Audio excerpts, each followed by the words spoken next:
Good morning, good afternoon, good evening, wherever you are in the world. We are a day late. Apologies. Blame Pete for flying back from Jerez yesterday. But as an apology, we've got a jam-packed show, bit of bonus content as well in the form of the post-race test that went on, because that's why Pete wasn't here. But before all of that, just what is going on in the stewards room in MotoGP? That was one of the biggest talking points to come out of the weekend, and that's what we're going to start with. Remember, if you want to send us a question, you can voice note us, do it on your phone. Email is podcast@crash.net. Leave your name, where you're from, keep it to 30 seconds, and we'll try and get you on the show, or just leave us a regular question. It is Wednesday, the 3rd of May. I'm Harry Benjamin. Crash's MotoGP editor Pete McLaren is here, and former Grand Prix rider and British champion Keith Huewen, as always. And Keith, I've just written the word penalties, ... Keith. Right.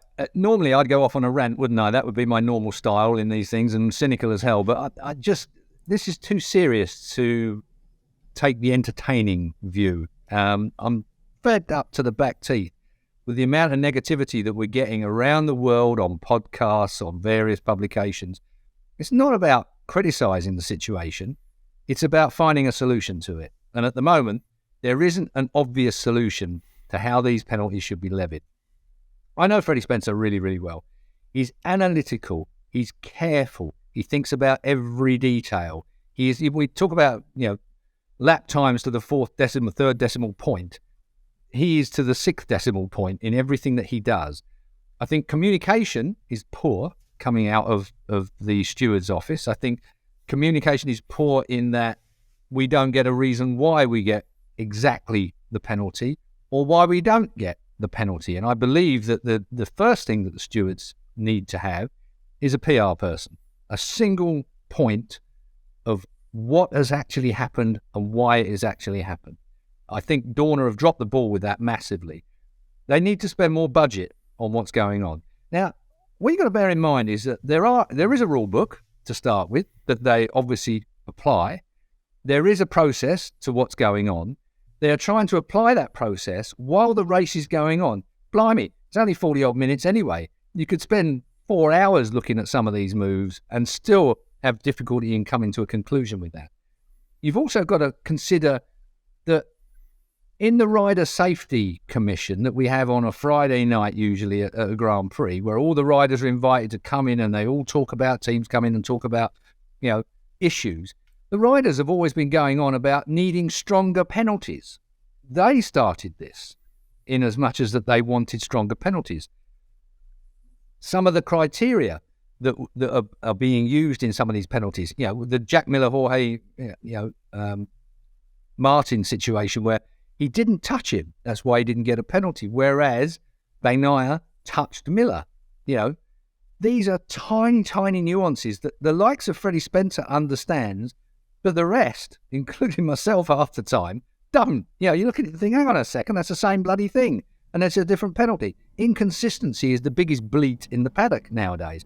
Then you've got the political situation as riders and teams and manufacturers are obviously going to play the game to try and get somebody else penalised, some other team penalised.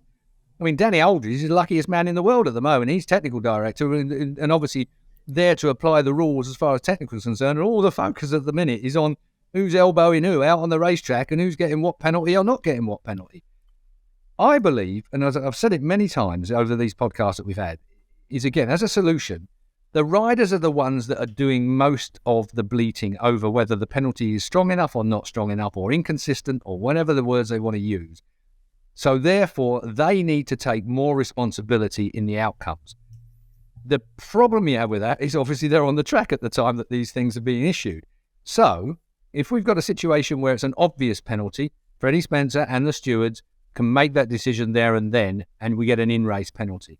One of the problems you have with post-race penalties is none of us know where the hell we are. There's nothing worse than waiting for the podium to appear and then finding out the guy who finished second is now fourth and someone else is on the... It's the worst situation politically. So I can understand why Dorna has kind of hedged this whole issue a little bit, if you like, but it needs sorting. Where we are now with the stewards, I think unfairly, to a large extent, where we are now with them is that their positions have become untenable.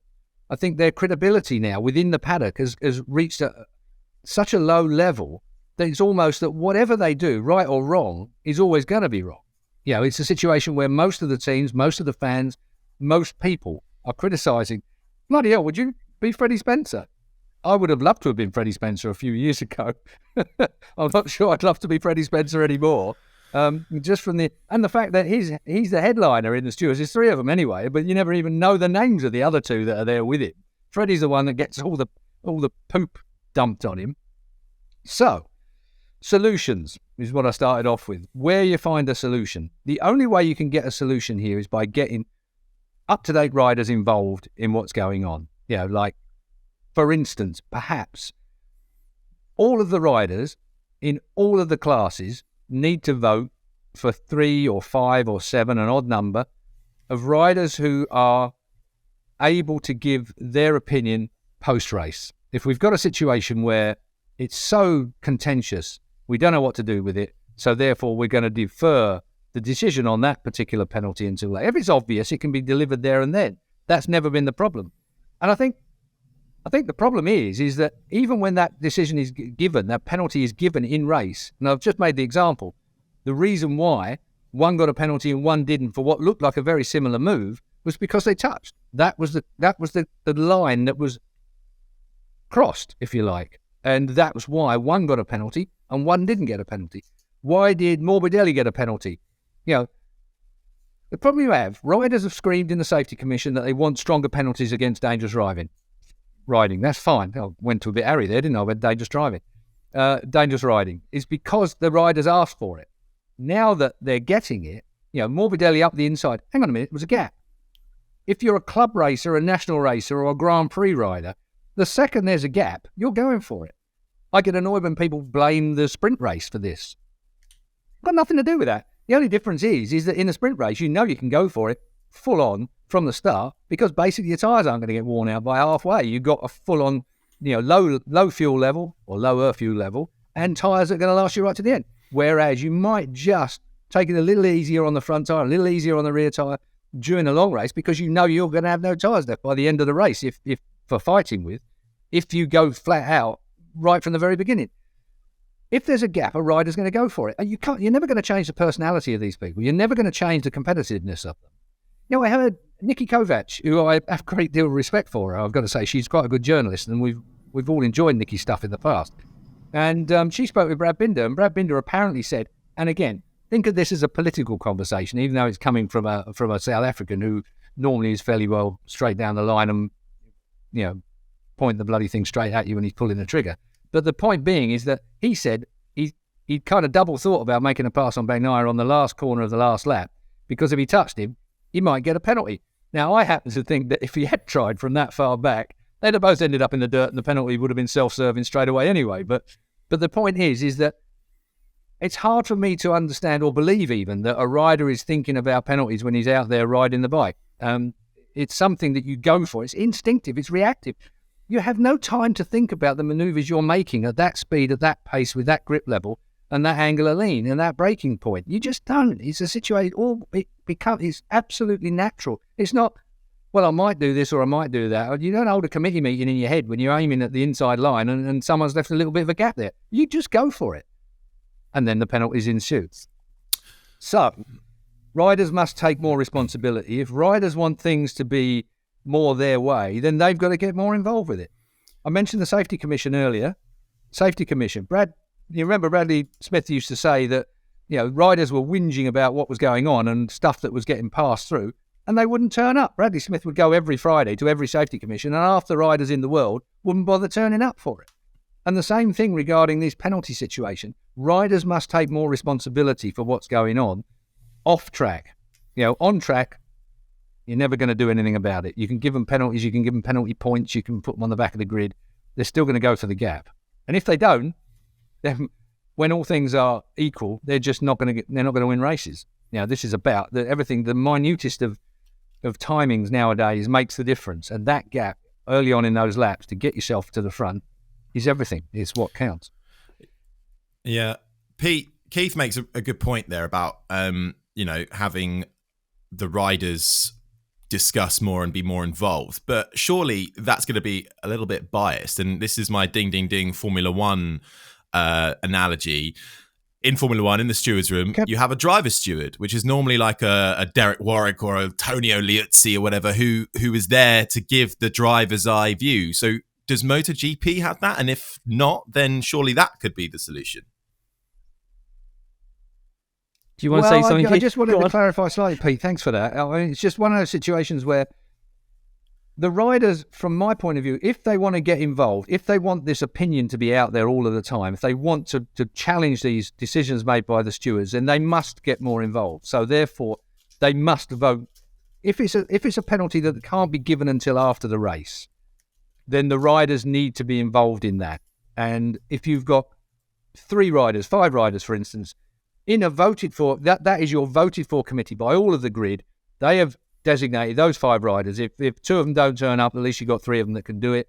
They can then say whether yes it's a penalty, no it's not a penalty, and they could even give you a level of what that penalty should be, 1 to 5 or something, 1 being hardly anything, don't bother, and a 5 being, cut his thumbnails off or something. But the point is that every time you add to this, you add a layer of complexity and a layer, as you quite rightly say, of political maneuverings behind the scenes. This is a situation where, in my view, the problem has always been what is perceived as inconsistency, and the reason it's perceived as inconsistency is there is no good, straightforward press release with the exact reasons why. If you spoke to Freddie Spencer directly, you would understand why he made that decision, and you would probably end up agreeing with it. And if you didn't, then you better have some good arguments, because Freddie Spencer is eloquent, he's smart, and he will talk you to bloody death to make sure that you understand where he's coming from. And so I believe that the major fault, and why it seems like the stewards have become almost untenable in their position, is because communication isn't there. I've said for months that they should have their own press officer who actually converts what they're saying to a readable sheet, and any of the press media that want something have got a point of focus where they can put their question to the press officer, who can then get it answered and then can release it out. It needs dealing with, and it needs to be instantaneous. We can't have a situation where decisions are made after the event, and that's where my rider idea goes blasting out the window, of course, because if you've got riders involved, then it's going to be an after the event type situation, and then we're going to have a penalty for the next race. Is that a good thing? I personally don't think so. But if some of these things are so difficult to discern, then you're going to have somebody that rides these motorbikes that gets involved in the decision making.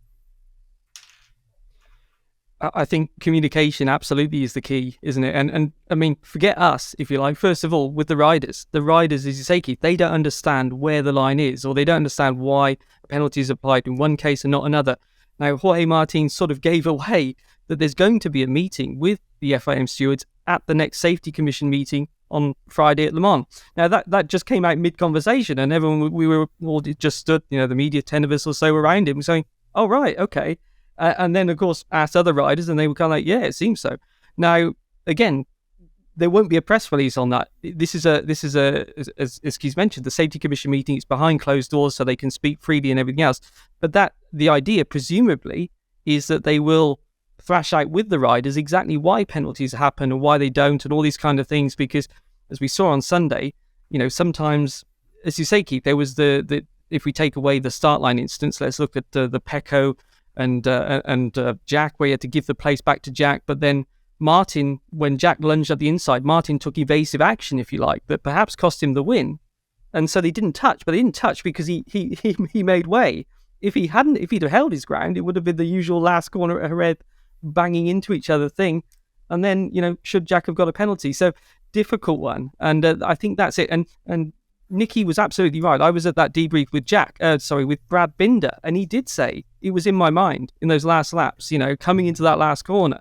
I don't want to throw away a double podium here. I think he said if there's contact now, there's a penalty. But you're absolutely right, Keith. I mean, remember back to round one, all that calls of we need harsher penalties. We've got all these riders, in hospital, everything else. RNF put that statement out. We've got to clamp down on this. We've got to the sprint races are too dangerous, which, as you say, Keith, it's proven to be the main races have been just the same, really. There's not actually that much of a distinction. So there was all this pressure growing, wasn't there? Penalties. And then, I think we said on the podcast, be careful what you wish for here, because you end up with penalties deciding world championships and races and everything else. And that's not what any of us really want. But suddenly you get Morbidelli, you get his penalty, then you get the controversy of his appeal being declined with that. And I mean, I don't know if this was deliberate. As you say, Keith, there's always a rush, isn't there, to get those statements out quickly. And they used the word ambitious. They said that Morbidelli was ambitious. Now, overly ambitious is normally the words, isn't it? Which obviously has a completely different meaning to being ambitious. Now, which obviously caused an uproar there, didn't it? If I had a rider that wasn't ambitious, he'd be fired. Exactly. Yes. So, so that just it was another sort of, I don't know whether it was a typo, if you like, let's put it that way, but that follows on from the Marquez typo and everything else. But as you say, Keith, these sort of things just add to it all, don't they? The problems surrounding this of why are things happening. You mentioned speaking to Freddie Spencer, the Yamaha team members, they were furious about both penalties. Obviously, they appealed the Morbidelli one. They couldn't appeal the Quartararo one because it was in the race, wasn't it? No chance there. And then he got another one, but that's a different story, isn't it? Because he clipped the line.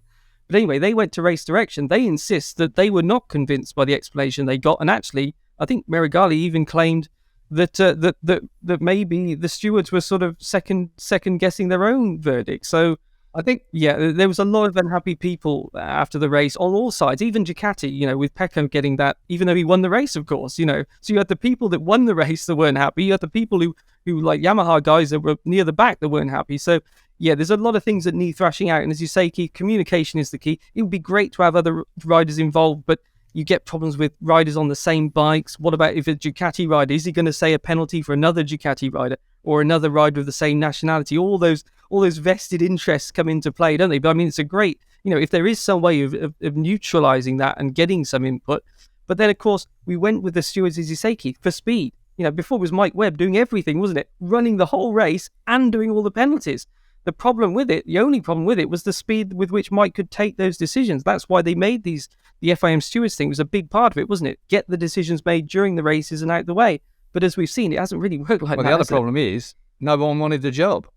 I mean, it's a situation where I remember the whole scenario because, okay, I'll hang myself out to dry a little bit with this one, and hopefully no confidences will be breached. But back at the time, there was a rider that was keen for it, an ex-rider that was keen for it. Teams didn't really want him, and I sat there with a friend of mine, and we talked about who was the possibility, and I knew that Freddie was in the UK at the time, and I put his name up for it back in that, and it was and they all went, "Oh yeah, good idea." And before you knew where you were, Freddie was our steward. Now, I hope I'm not overly protective of Freddie. He's a big enough boy to be able to protect himself. But the point is that I know he's analytical, and I just feel that you've already said it, Pete. Communication is the poorest of poor here.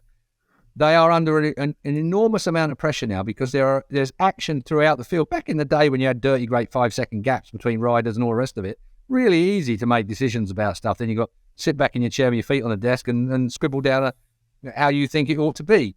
But now you've got, a second covering 20-odd riders and everyone bumping and barging and elbows in it. I mean, even at home here when you're rewinding it, did that really happen? And in race, you're winding it back to look at it. And you've got all the time in the world sat on your sofa at home to be making a decision. But of course, when you're trying to do it in a pressurized environment and come up with a proper decision with proper reasons why or why not, and I think that it's all very well as well. Having more stewards isn't going to make it any easier. You've got a bigger debate, which is going to be worse in effect. But you need to transmit. You need to be transparent, and you need to be able to transmit that decision.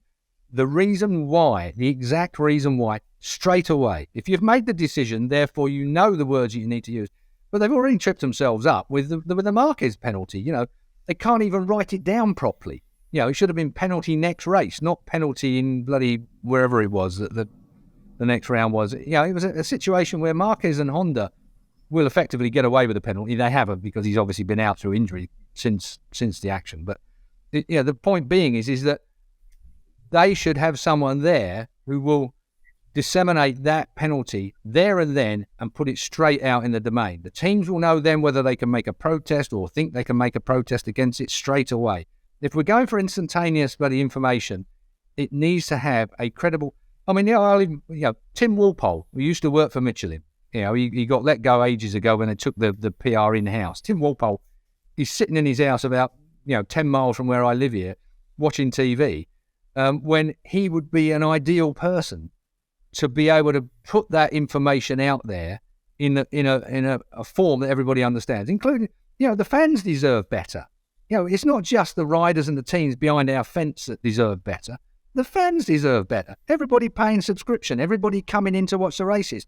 The bloody stuff should be out there straight away in a form that you can understand and in a way that you can understand it, so you know what that penalty was given for and why it was. You might not agree with it, but it needs to be clearer. I cannot but think also that in some cases, like the Pecco thing and the Martin thing, that maybe just a bit like track limits, give warnings. Say, look, that was a borderline move. You got a warning. You do it again, you got to drop the place, but not instantly dropping the place and things like that. I think give a bit of leeway and things. If we do it for track limits, let's do it for these other passes, because, and I think you've said this before, Keith, for me, getting trackside, at the test, I got to spend some proper time at the side of the track. You realise the bikes are always moving, aren't they? They're not, they're on TV, they look perfectly stable and everything's all nice and controlled, but they're constantly fighting with these bikes. And Jerez is so narrow. The track is unbelievable. You put all this together, you've got all riders then under the pressure because they can't pass these days, as you say, Keith. The riders were saying, if they make a pass on the first lap, you keep it. That's the chances. So you've got all this pressure to make these moves early on. Morbidelli's saying that, the front tyre is now sort of out of balance with the technology on the bike. So he's, the aero, the ride height. He said you either need to raise the level of the front tyre performance, or you need to get rid of the aero. So it's out of balance in these hot conditions, he said. That's why it's so hard to pass these days and things like that. So all that emphasis and pressure is on the first lap and making passes, and there's going to be instances, there's going to be contact. But I think, the things like the Morbidelli going for the gap, as you say, Keith, I mean, that's what racers do. Quartararo got squeezed. I mean, what more could he do? Again, it's close racing, isn't it? People want close racing and there's going to be contact. But at the same time, as you say, Keith, there's a lot of the same people saying, after Portimao, we need more penalties. More penalties. There's the old penalty points school, isn't there, of thinking as well? I mean, I see BSB have just issued a whole load of penalty points for two boys getting involved in a bit of an altercation. For me, that's a bit too formal. I mean, again, I think just a warning and then do it again. It's a situation where penalty points, it's still an opinion whether you get them or not. You haven't cured the problem. You've just kicked it down the road a bit until you catch up with it a bit later on. I still believe communication is a big issue, and if riders are unhappy with the way these penalties are being sorted out, then they need to take a bigger hand in it. It'll be interesting to see what comes out of this the next weekend Safety Commission meeting as well. Held in France.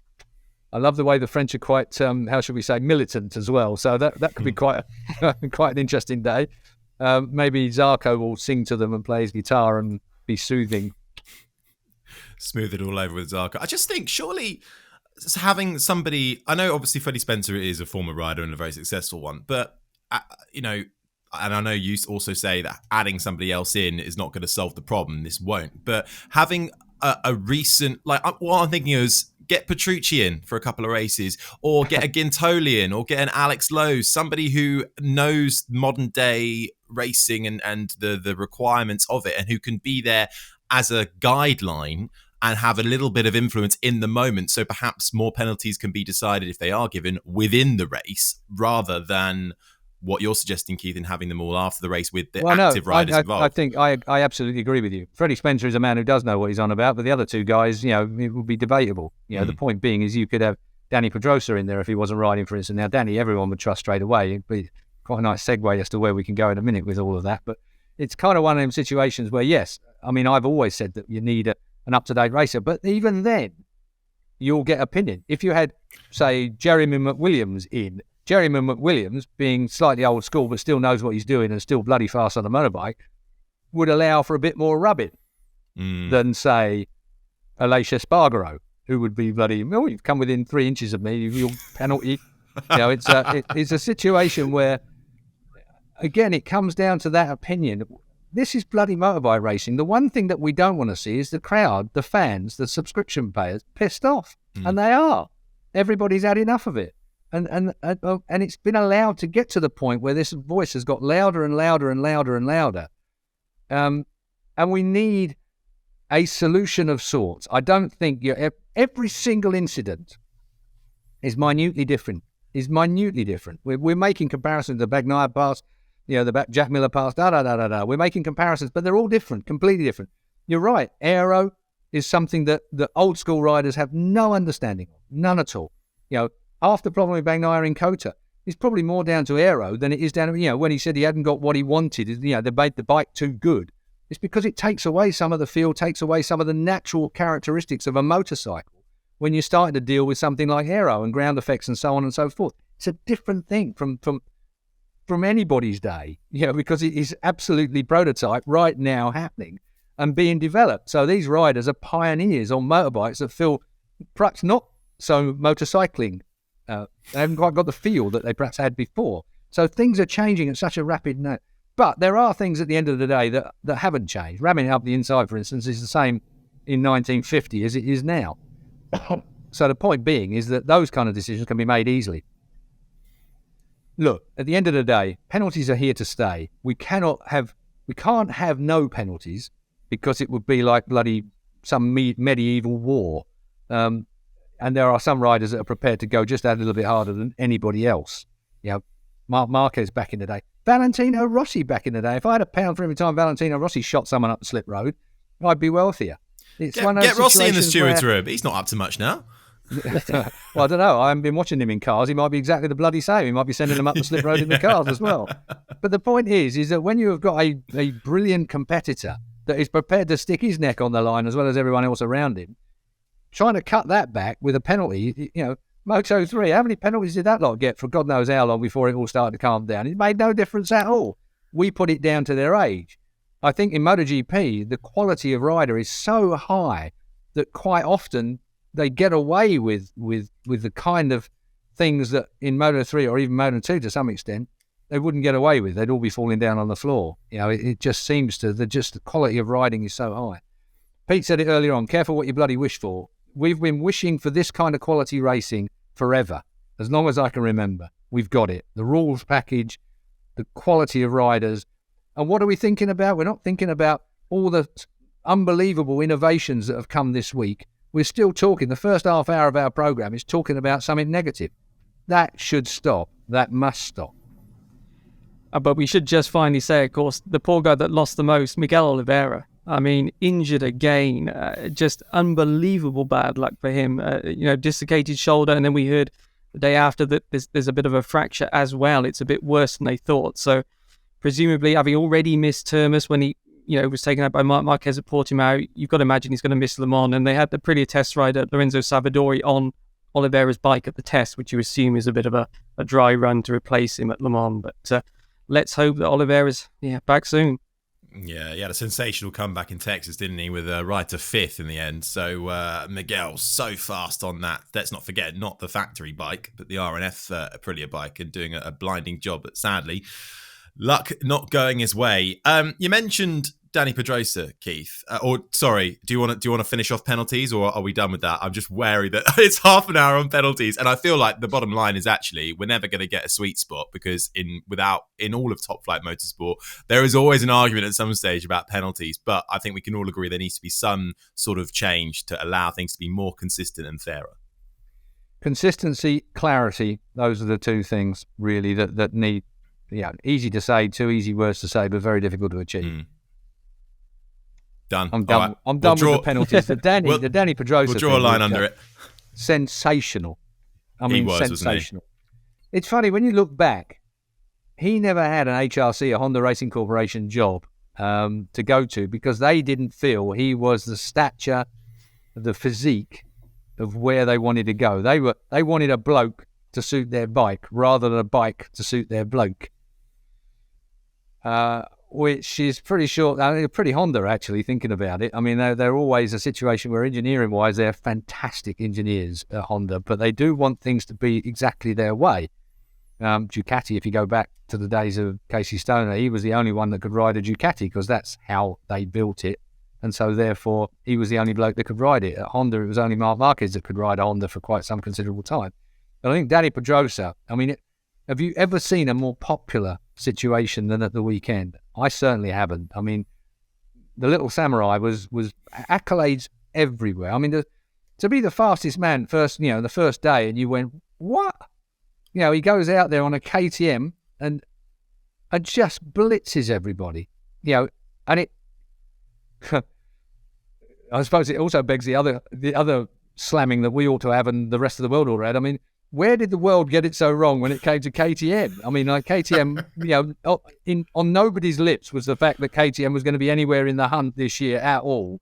And all of a sudden, they've turned around a pretty poor set of tests early on in the season to where they are now. May I remind you that you both predicted KTM to be the biggest flop of 2023? Well, we knew you'd slam us with that at some stage, Harry, but I'm sure we'll get you back somewhere. Yeah. But the point being is that Dani is a man that has been on that case, and KTM have made a motorbike that suits a variety of styles, which is where I wanted to get to, whereas Honda didn't. They wanted a rider that suited their bike, so they let Dani go. KTM, being a bit smart and a bit more thinking outside the box, brought him on board. And look where we are. We've got different styles of riders that are doing really well on KTMs, where nobody, smart asses or not, Harry, thought they would be anywhere near like where they are now. And anybody that says they did think that they would be right out front must have had some insider knowledge from somewhere. I mean, it's great. It's a great story, Pete, isn't it? I mean, Pedrosa qualified 6th, sprint finished 6th, Grand Prix 7th. Binder first in the sprint, second in Grand Prix. Miller 2/3. KTM second in the constructors and teams. Binder and Miller are 3rd and 4th in the riders. I mean, I know we're still early on in the longest season ever, but it's a blinding start really for KTM, and that's not just their results; they're blinding off the start as well. They are, literally, yes. That was one big topic of debate, wasn't it? Although Jack Miller was quite keen to point out he was quite fast at starting on the Ducati, and everyone said he was the bike, and now he's on the KTM and he's just as fast, and everyone says it's the bike. But there were a lot of riders actually at the test saying that, well, to name them, Quartararo and Alex Marquez, saying, that pretty much they're fairly jealous of the way that KTM behaves in the race. They have a bike that can race. We've spoken about it before. All the bikes are fast, but some of them are fast for qualifying. It's the Yamaha syndrome, if you like. They're fantastic if you're out there riding on your own, and it's also what Alex kind of says about the Aprilia, who was on pole position, of course. He can do fantastic laps on his own, but when you put them in a race situation with other bikes messing them up and holding them back, they struggle. The KTM, meanwhile, as you saw with, and it's partly to do with the riding styles of those guys as well, that backing the bike into the corner and everything else, they can overtake. They don't seem to struggle as much with the front end pressure, temperature problems that we keep hearing about and all this kind of thing. So quite a lot of riders at the test were trying also to prepare for Le Mans towards the end of the day. You might say, well, what does that mean? Well, just focusing on braking basically is a very stop-go track, the next one at Le Mans. And some of them were sort of trying to do some more of that, backing the bike in, taking the weight off Alex Marquez was explained, taking the weight off the front of the bike, going in and that kind of thing, by sliding the rear and all this. So yeah, a lot of people are looking at the KTM and trying to understand what's going on. And Dani, fantastic story, as you say. I mean, I think it was at nearly 80,000 fans on Sunday. It was rammed. I mean, there was huge traffic jams coming all the way from Jerez City. I mean, we were coming from the other way, luckily, but we could see them. And absolutely packed. The hillsides were packed. And when they did the rider parade, which has felt a little bit flat at some of these rounds, isn't it, to be honest? I mean, it was fantastic at Jerez because, in front of those fans and all cheering Dani, Dani, Dani. And as he said on Sunday night, he almost sort of, he got a bit emotional. He had to stop doing an interview at one stage. And then you had Jack coming and picking him up and on his shoulders and everything. And I asked Dani about it. They said, he said, Jack's the master of entertainment, isn't he? And, but he really just enjoyed it. And he enjoyed the whole weekend, which he didn't, as Keith was saying, when he was at a Honda, just aside from the bike and everything else, he didn't enjoy the media side at all. I think that's fair to say. We've now seen him doing, I think, commentary for DAZN in Spain, which sort of surprised people. And then this weekend, he was very relaxed, happy, and just enjoying the whole thing. So he did just to come back to I suppose, why did he do this wild card? The point he was making is the test tyre allocation is so small now, and we spoke about this previously, that he's always using used tyres. But the trouble is, in a Grand Prix weekend, they're always doing time attacks. Even on a Friday, time attack. qualifying, time attack, time attack, which he doesn't get to do because he can't keep throwing new tyres at it because they don't have enough. So that's why he wanted to come here and work on that. The other thing he can't work on, ironically, given how well the bike does work in a group, is he's riding alone. And he wanted to get in, as Keith says, the aerodynamics. That's new to Dani as well. That was just sort of coming in, wasn't it? As he finished, he wanted to see how does the bike feel when you're behind other riders in the race, all those kind of things. So that's why he came back. But as Alex Marquez said, look, if Dani Pedrosa does a wildcard at Jerez, he's going to be fast. And they'd done the private test and and there were some fast lap times coming out of there from Dani. But to do it in the Grand Prix weekend and to do it right through the Grand Prix weekend. We've seen Pirro also, sometimes guys that have done a private test, they have a bit of a head start, don't they, on the Friday? But to carry that all the way through, as you say, 6th in the race, almost 6th on the Sunday race, photo finish with Marini, whose brother Pedrosa was racing with, wasn't it, 20 odd years ago, or whatever. Fantastic performance. And he was a bit hedgy, people, well, will you do another one? We'll sit down, we'll talk about it. But who knows? I mean, after this sort of reception and the fantastic weekend KTM have had, maybe he'll be back again. Well, with the way things have been going, Keith, with riders getting injured in the sprints, he might well be drafted back in again sooner than we think, not just for a wild card. Well, the thing at the moment is all of the fun and none of the pressure, isn't it, from where he sat? You add another dimension to things when you've got a full 42 race season to carry off. I think Dani has surprised everybody, maybe even himself. I mean, he's very relaxed. I mean, that to be relaxed and in tune with the whole atmosphere and to see how much you're appreciated. I think sometimes he probably didn't feel appreciated, particularly at Honda. And I think when you're relaxed and you're enjoying yourself, you are a faster man anyway. You sleep better. You're enjoying your day. You skip to work in the morning. It's a great feeling.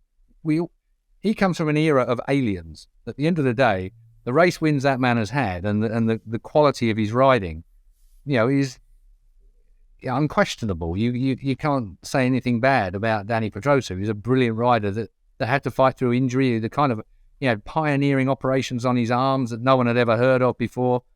Stripping out carpal tunnels and God knows what. Everyone said that was a bad thing, but he is still at this kind of level.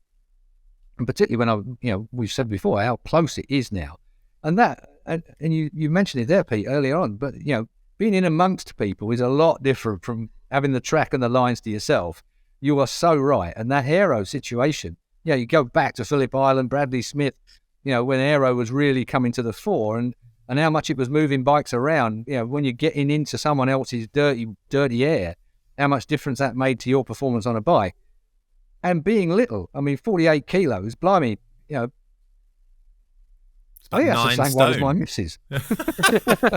9 stone in old money or something like that. It's ridiculous. And she's tiny.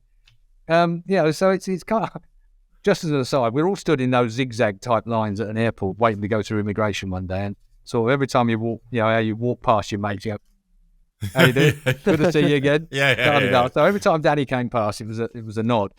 And you get a bit casual in the end. And you get a bit, been here for like an hour trying to get to the immigration box. And he leant against one of those sort of little poles that they stick in with the zip things in. He leant against it. It fell to one side, and when it sprang back, it nearly fired him into next week. Because he's so small. And everybody tried not to laugh. We all went to look the other way. I'm only saying that, not because I'm taking the mickey out of Dani Pedrosa, but because of his size. He is incredibly small, incredibly light, and gets incredible performance out of that KTM, whereas he couldn't. If you remember with the Honda, he couldn't use the front end hard enough for lap after lap after lap to get the heat into the front end of it. He just doesn't ride a motorbike that hard, whereas the KTM seems to suit different styles, which is a real, that's something very, very special. And if we can, just getting back to the Miguel Oliveira situation, RNF, at the end of the day, or the team that Razlan Razali runs, they could be in trouble at the end of the year for sponsorship if they don't keep a good guy in there and in the hunt. That also has a knock-on effect as well. I just thought I'd mention that while it was in my head. It's not just about rider performances, of course. It's about teams being able to keep that funding going at a time when it is the most costly year ever for Grand Prix teams, with all these extra races and all the extra personnel you're going to need to run them. And of course, his teammate Raul Fernandez struggled with arm pump, and again, which is something that's come up some of these opening rounds. So then he said, look, I've got to get it sorted. He pretty much said, if they tell me I need an operation, I'm having one straight away. So he might even be having one today. I don't know. He was going to go for some more scans, but he said, look, we can't basically waste a weekend like this. We've got too many people here relying on me. And he couldn't ride. He had, he did do the test, but so potentially you've got both RNF riders who are, let's say, seeking medical treatment. And you reminded me there, Keith, when you said about the intensity of racing and things like that. It was another point that Dani made. He actually fears that this new format, because it was the first time that he's experienced it from the inside, he said it was useful doing it in commentary. That sort of gave him a bit of an idea, of the non-stop nature of it. But his fear is that it might shorten some careers. That people won't be able. He said, look, he's sort of late 30s now. He said, look, I'm saying this as somebody who's not in his 20s anymore. But for me, he said, it's so intense, on the mental side as much as anything as well, that maybe, riders could burn out a bit earlier in their careers than they have done doing seasons of 40 odd races like this, where you have to be on it every session. So that was interesting. I thought that he raised that. Yeah, but if you're a motorbike racer, there's always World Superbikes. Imagine the quality of World Superbikes in a few years' time when you've got all these very, very quick young MotoGP men moving across to World Superbikes. They're getting a taste of that at the moment with Alvaro. Speaking of World Superbikes, my main man, Iker Lecuona, back in MotoGP. Can't believe I didn't make that earlier on in the show. A stunning ride to 16th. Sadly, no points on the board, but I mean, a last-minute call-up, so what can you really expect? He beat Jonas Folger, though, to the line. But we might well be seeing him and a few others. We had this conversation, last week? It's an issue in MotoGP at the moment. And you bring up Miguel. Some teams have these star riders that are doing well, but Raul Fernandez is not really scoring the points at the moment, or the big positions either. So it's a bit of a hit and miss at the moment with who teams have on their bikes. Moto2, you can't just swap people out. You might be making the biggest mistake as a manager that you could make. In that, some of these riders need 2 or 3 years to get to where they need to get to at this kind of pace. We've seen that with some riders before. It's a big shout, but I think Pete's right in the you're going to end up in a situation where careers are going to be shorter.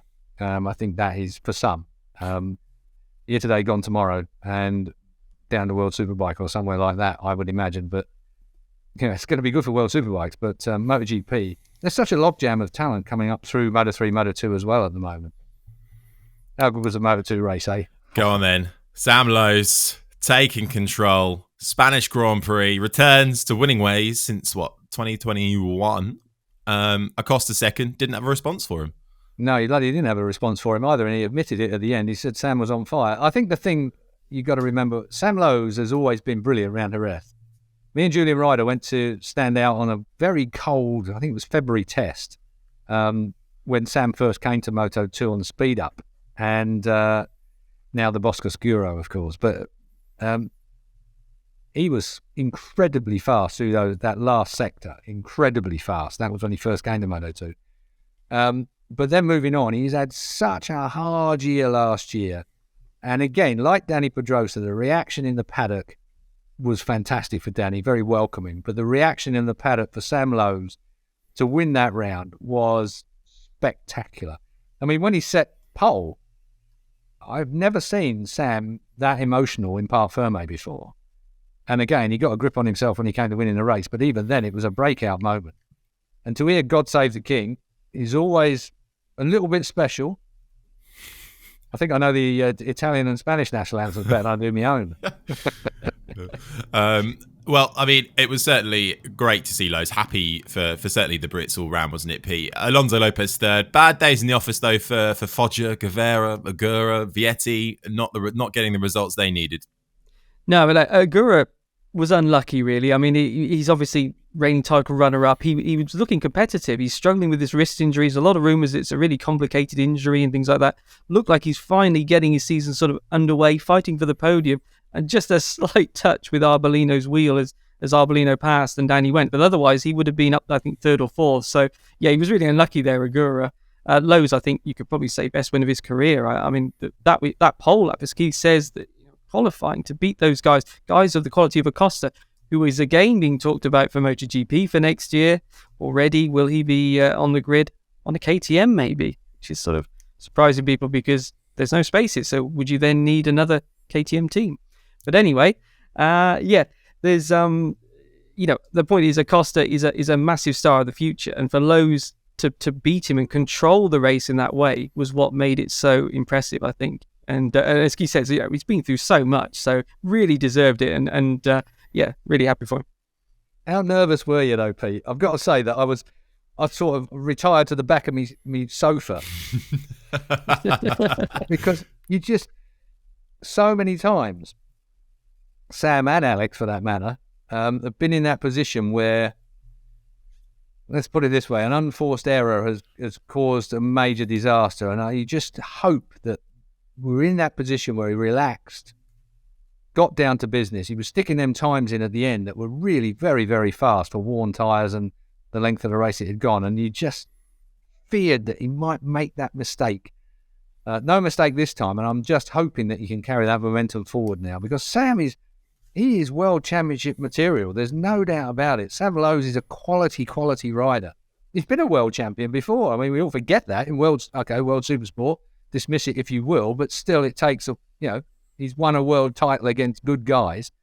It just seems to have been such hardship for so long now, such a long, stressful time to get himself fit and back again.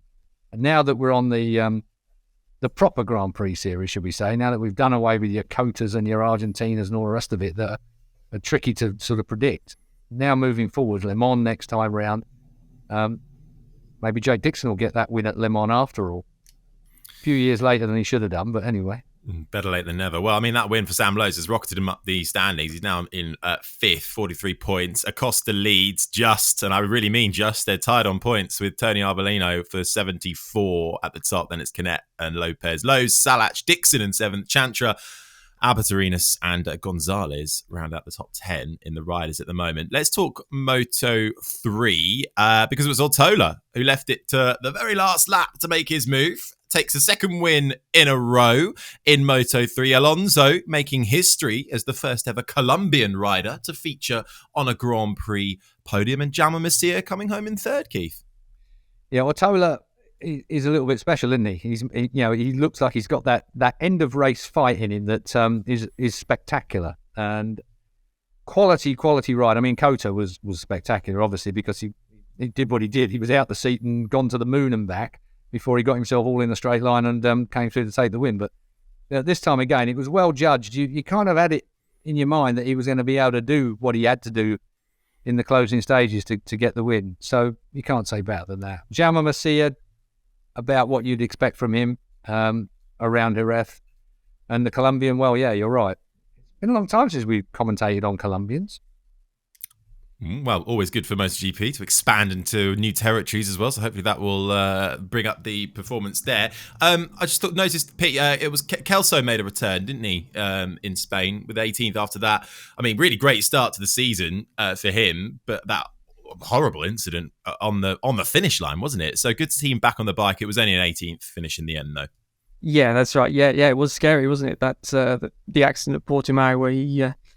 after the flag, as you say. So, back on the bike. Let's hope he can pick up where he left off. Another guy who, fortunately, was missing because of an incident was David Munoz on the Saturday. Had to sort of bail off into the last corner where there's... they've increased the run-off at some corners at Jerez again this year, but I think we saw a few times, didn't we? A few bikes hitting that air fence at the last corner. It's an old-school track. They are limited on space, and... unfortunately, he missed the race. I think he's got a fractured heel. So, unlucky there. But, a bit of a scary one for him on the Saturday. So, and Holgado, a bit of a quiet race, really. Or you might say, maybe showing some sort of championship consistency. He leads the standings, I think, doesn't he, with a 6th place. Didn't really feature. He was in the lead group, big group, wasn't it? 9 riders. I think Onju had a penalty for long lap, track limits. Which he didn't serve, so he got 3 seconds after the race. But it was a great classic Moto3 race at Jerez with a load of riders fighting at the front and a last lap showdown for the win. Well, we know Moto3 consistency, if you can get it, is pretty key. Holgado first, fourth, fifth, sixth sees him at the top of the standings, 59 points. Only 4 points ahead of Moreira, though, in second. Then it's Ortola, Masia, Artigas, Suzuki, the top 6. David Alonso, Rueda, Sasaki, and Onshu, the top 10 in the Moto3 standings at the moment. Right then, how are we doing for time? We've got a bit more time. Bit of bonus content, shall we? I say it's bonus content. It's not really. Pete was just doing his job. We were late because you stayed out in Jerez for the post-race testings. You've already spoken a little bit about what went on, but fill us in a bit more. What were the key insights that you noticed down on the ground in Jerez? Well, the first thing, of course, was the Calyx frame, wasn't it, over at Honda? So everyone, all of us were camped outside Bradl's garage. And then just to keep us on our toes, there's 2 bikes in there. One slightly different to the other. So it's not like there was 2 Calyx frames, or at least we don't think so. The way it looked is that Stefan Bradl, the test riders' bikes in nice HRC colours, one of them looked like let's say a Honda frame. The other one, very slight differences. So it wasn't like, oh, look at that, completely radical, totally different thing. Very, very similar, but with some small little touches that were different and fittings and things like that told you that's not a Honda frame there. So yeah, and that was the one that he spent most of his time on. Then, unfortunately, I think about 2 p.m, actually I was stood in pit lane at the time, he came out with a new aero package fitted to that bike, to the Calyx frame, and then he fell off at turn 5, which is pretty fast. It's the one that leads onto the back straight. It's that corner. And so the bike came back pretty heavily damaged. Now, I think then they sort of rushed to repair it. Testing ends at 6, so they had a couple of hours left, rushed to repair it, managed to get Joan Mir out on the bike. The aim was for him to have a go on it. But I think he got an outlap, or I think on his outlap, it had an electrical problem. He said he was sort of biting the screen because the engine was sort of cutting and sputtering and everything else. So he didn't really get, and that was it. So unfortunately, although Bradl did get a lot of decent laps on it, and he wasn't allowed to talk to the media, and nobody at Honda would say the K word, it did seem, we were lucky enough to it was a case of asking Joan Mir what Bradl had said to him, and Joan Mir telling us that, so basically it does feel different, whether it's faster or not, he said, it's too early to say. But he didn't think Joan Mir, the question then is, of course, will we see it at Le Mans? This is not like an engine. You can change the frames anytime you want. So they could, give it to the race riders for the next event. Joan Mir didn't think they would, but let's see. I mean, Alex Rins didn't get to try it. He said he was surprised. So he was surprised because he thought that only Bradl would be trying it. So whether that was Rins, Honda's only race winner in the past 18 months, just being a little bit, should we say, disappointed that he didn't get to perhaps have a go, I don't know. But maybe he would want to take the gamble. I mean, the trouble is that introducing, we've said these race weekends are non-stop from the start. Introducing such a change as a frame, it's a big gamble to make. But they need to move forward, don't they? And we don't know if Marc will be back in France yet. Obviously, Marc has missed this test. That's a big blow, isn't it? He spoke to the media on the Thursday about this injury, and that it's sort of the palm of his hand. It's sort of down here towards it. I think it was broken before he even touched the ground. It seems just from the force on the handlebar, just broke that bone. And the problem is that he said he doesn't need, it's not a question of falling again, just the braking forces, which Keith has mentioned on these bikes, are massive. That could sort of prise open the fracture again. So yeah, he's out hoping for Le Mans, but you've got to ask yourself then, well, there's a big break, isn't there, after Le Mans, couple of weekends. Do you really risk it or not? Who knows? But missing this test was a big deal, just to save a Honda, because the next one is Misano in September.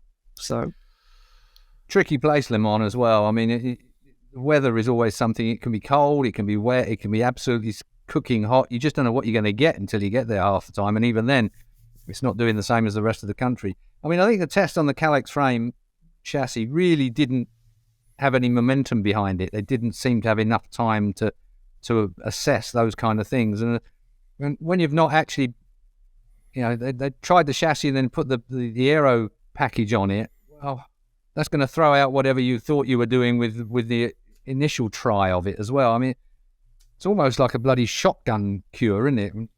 Fire everything at it. It's kind of blunderbuss of ideas, and there's no way that you're going to pick up enough data consistently to be able to make that work in that situation. So I suppose first impressions are very important. how you feel when you get on a motorbike straight away. A lot of interesting aero about this weekend as well, wouldn't there be? I mean, that flat-bottomed KTM with the bloody ground effects aero as well, and of course working in with the ride height adjustment so you can get it down that low that ground effect will have an effect, whereas normally the stuff's all set up on the suspension normally so you're too far away from the ground to really make a major difference. But the aero stuff is still moving ahead, and it's all still geared to having ride height adjustments, which we ain't going to have for much longer. So it's a strange situation that people are still trying stuff out for this year and kind of underlining the fact that we've got a long way to go in this year yet, and there's still an opportunity to steal a bit of a march on the other manufacturers by the time we get to mid-season where that long break is now. And that makes a big difference, that they can get things done. And they've got that aero upgrade that they can have. You're allowed one aero upgrade during the course of the year. So these little tests here and there to try and get that extra sorted by the middle of the season to try and steal a march on everyone else. And there isn't going to be any time for any of that shenanigans later on in the year, because the last half of this year is like of nightmare proportions. Long haul, long way away. It's going to be a very, very difficult last half of the season for everything. Yeah, you're absolutely right, Keith. I mean, aero, but specifically KTM aero. There wasn't that much on some of the other teams. Ducati, for example, Pecco Bagnaia, no, I'm waiting for an evolution on my fairing. He's got no intention of going to the Pramac one, if you like, which is sort of the Aprilia style, isn't it? So Pecco just worked on the front forks. There's a new front fork, slightly longer, that Öhlings have got this year that he hasn't switched to yet, and that was basically all he worked on. And then you got the guys at KTM. Jack Miller Binder trying not only Dani's stuff, but then also some more new stuff again on top of that. I mean, it's quite remarkable the pace of developments that they've got going at KTM. Very cagey though. They wouldn't Jack and Brad. They're very careful not to give anything away on the parts. The classic positives and negatives line was used by both of them. Yamaha. There was. Sorry, that just means the other manufacturers don't get any real idea of whether it's a bonus or not. They're not. You want to try it? Yeah, you go and try it. This is what we're trying, but we're not going to tell you whether it works or not, because then you'll have half a lead into it. I see Yamaha had got the old long exhaust on as well, which was interesting too. I mean, the ATM low exit exhaust is one usually a top endy type thing, but normally when you go for a long pipe like that, they're looking for something somewhere else in the rev range, in the performance of the motor. Yeah, top speed apparently was what Quartararo said, but as he said, Jerez is not the track for that because it depends on that turn 5 exit. So we might see that again at Le Mans. He wasn't sure. To be honest, both Quartararo and Morbidelli, they were very kind of lukewarm, should we say, about all of the parts they tried, which was new chassis, the exhaust, and there was some new aero. But there was no big breakthrough at Yamaha. Top speed can be picked off by the fact you can get off a corner quicker. You can find 3 or 4 mile an hour just by the fact you can get off the corner quicker if you've got that rear end grip launching you forward, or that mid range grunt down out of a reasonable turn. So I thought it was quite an interesting test from the amount of stuff there was out there. And getting back to the KTM flying starts, by the way, Harry, that you picked up right on early on.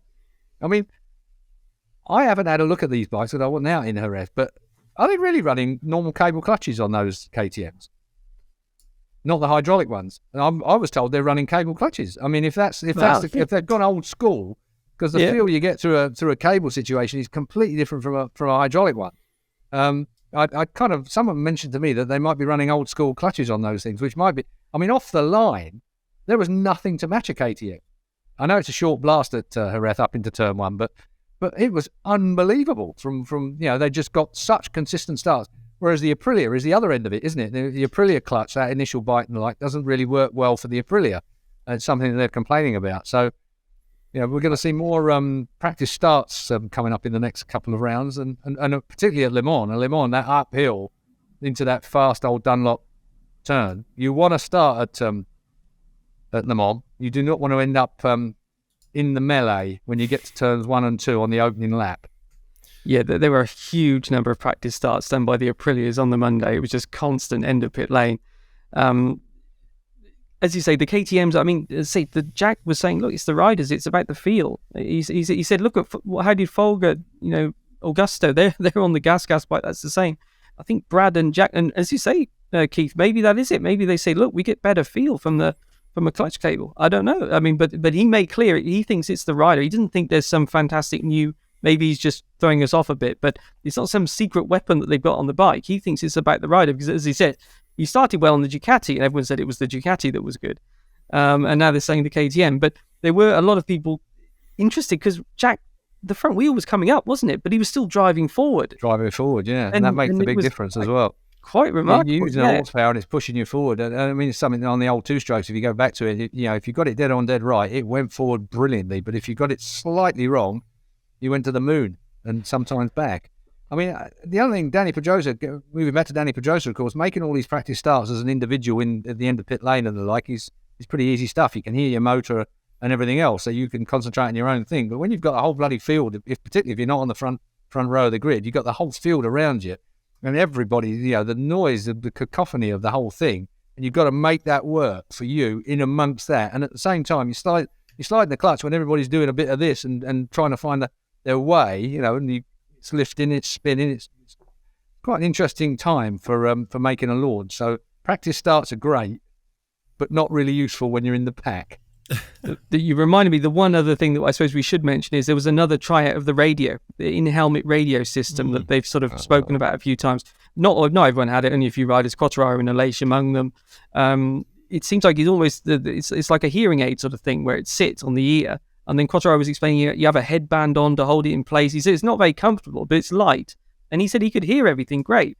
And he said for 3 laps, he just had this voice saying, red flag, red flag, red flag. He said it was really off-putting. Because he said you're going into a corner and there's a voice in your helmet, but he does think. I mean, the idea is, just to be clear, it's not for rider team communication. It's for race direction, safety messages, and that's it. And I think it's what Keith mentioned before about when we were talking about the accident system and alerting the riders whether you have a beep or some sort of message. This is following that line of thinking. It's not about telling riders tactics or anything like that Formula One style.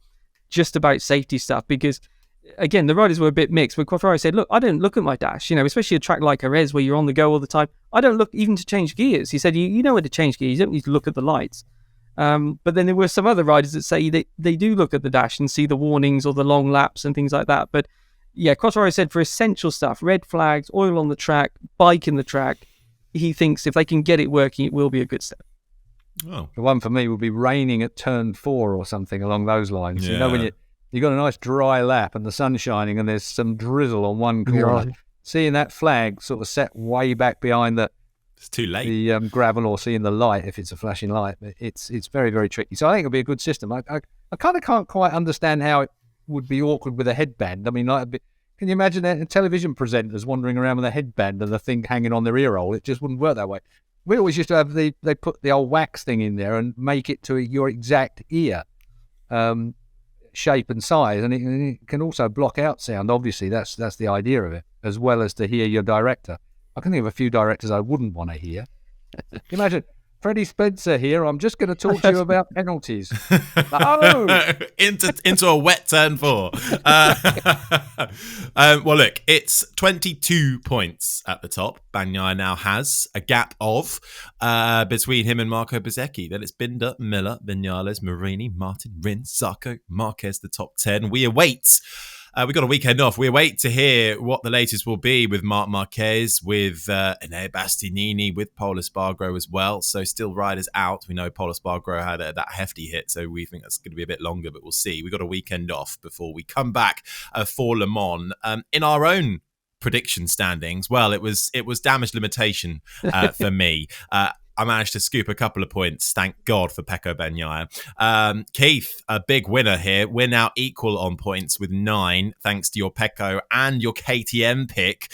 You went, who did you go for? You got in a Binder, and Pete, it was the same for you. You got in a Miller and a Pecco. So you both pick up points. It's me and Keith leading away with 9. Pete catching up with 6 points. So it's all to play for. We'll look forward to Le Mans and get more predictions in next weekend, and also chat everything else that is going on in the MotoGP world. But we shall call it a day there for now. Thank you very much, Pete McLaren. Thank you very much, Keith Huewen. Thank you for watching or listening wherever you may be. Please do leave us a review wherever you listen or watch our podcasts. It really makes a difference in all the various algorithms. And keep an eye on crash.net for all the latest news and analysis in the meantime. And we shall see you next week to preview Le Mans. Bye-bye.